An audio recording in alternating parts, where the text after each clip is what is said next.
So let's talk a little bit about leading in this environment and leading through change. We got a lot of input that a lot of the folks on this call are looking for tactical advice, right? How to kind of manage through this environment.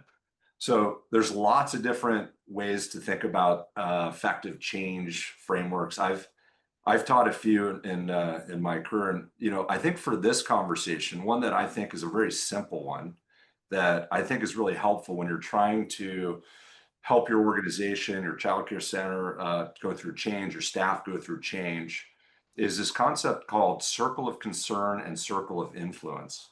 I don't know if anyone's heard of it. It's actually from Stephen Covey.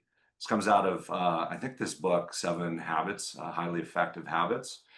This is actually simple. I love frameworks that are very simple, but are very powerful to help an organization and a team go through change. So what you see there in the outer circle is circle of concern. So these are a lot of things that are happening to us, macro-related, funding, inflation, all these things we were just talking about. And they can be daunting and they're difficult to deal with. Technology, there's a whole host of things that are concerning. And very much so, I think, in this time for us. And if we're not careful, we can get consumed by the circle of concern, and it can be kind of reactive and it can end in a somewhat of a negative state at some point. It doesn't mean that's not reality. And so circle of influence is, of course, a twist to that, which is what can you control? What can you influence? So given all these external variables, what can I do? And again, I think for many here as leaders joining us, I think you already inhabit the circle of influence. But here's where I have found this helpful with my teams. For example, and let me actually bring it to life. Ali mentioned I was at LinkedIn for a decade, and a large part of that was at LinkedIn Learning. We were very proud of our culture at LinkedIn, and we were an independent company. And for those who, most of you probably know, LinkedIn was acquired around 2016, 2017 by Microsoft. And I remember the day that announcement happened. I was in Europe at the time. And to be totally honest, a lot of our staff was totally shell-shocked and didn't really know what to make of it. There's a lot of emotion. And I remember watching one of my leaders pull everyone in a room, and he did such a beautiful job. He brought everyone in on a whiteboard. He left the middle part, was circle of influence, empty. And then just to where the ring of circle of concern, he didn't even call it that. He said, what's happening? How are we feeling? And there's just so many emotions, and he just started to jot them all down. What are they going to do? Are they going to change our culture? Are they going to take away this benefit? Are they going to have layoffs? And all of this stuff. And it was actually quite cathartic because about 20 minutes, eventually you could see people breathing again, right? It was like they had to almost vent, get it out, express their fear and their concern. And then when he saw the moment that it seemed like they kind of got out in the air, now he turned his attention, said, now what can we do about it? Let's start to just brainstorm. And I remember it was quiet, like for a little bit, no one really said anything. And then one person said, well, what if we continue to execute really well? Maybe they will, continue to leave us independent. And then it just started to fly. And then more and more things started going. He plotted on the circle of influence. So anyway, very simple mechanism to kind of help listen, have your team feel heard, your staff feel heard, but then move it into a constructive place. And of course, that's where the circle of influence is.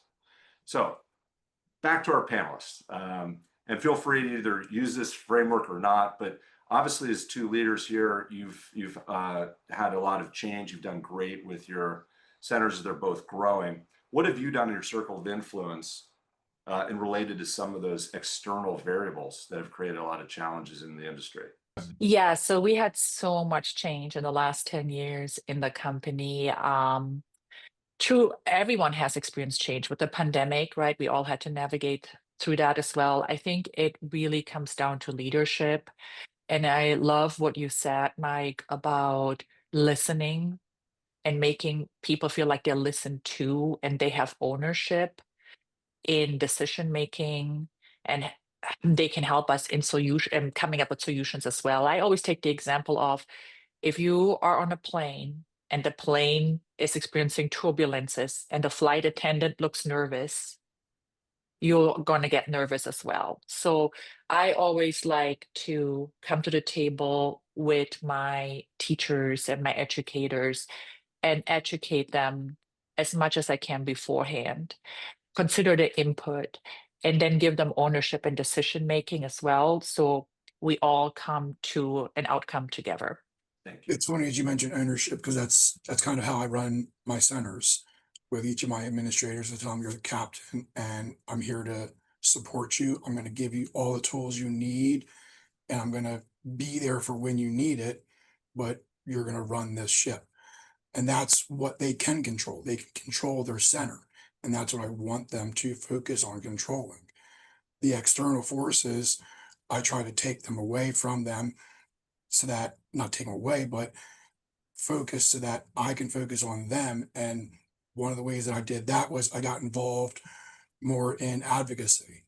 And that's one of the ways in a smaller state like Delaware that we are taking what we can control and putting it back into what we can try and influence by talking with our local legislators, our local state makers, and our lawmakers, trying to tell and get them to understand what we're going through, what we're struggling in, inviting them into our fields so they can see and that they can better understand and help us control the things that we can't control, like the funding and like recruitment and staffing, and it all ties in together to how what we can control.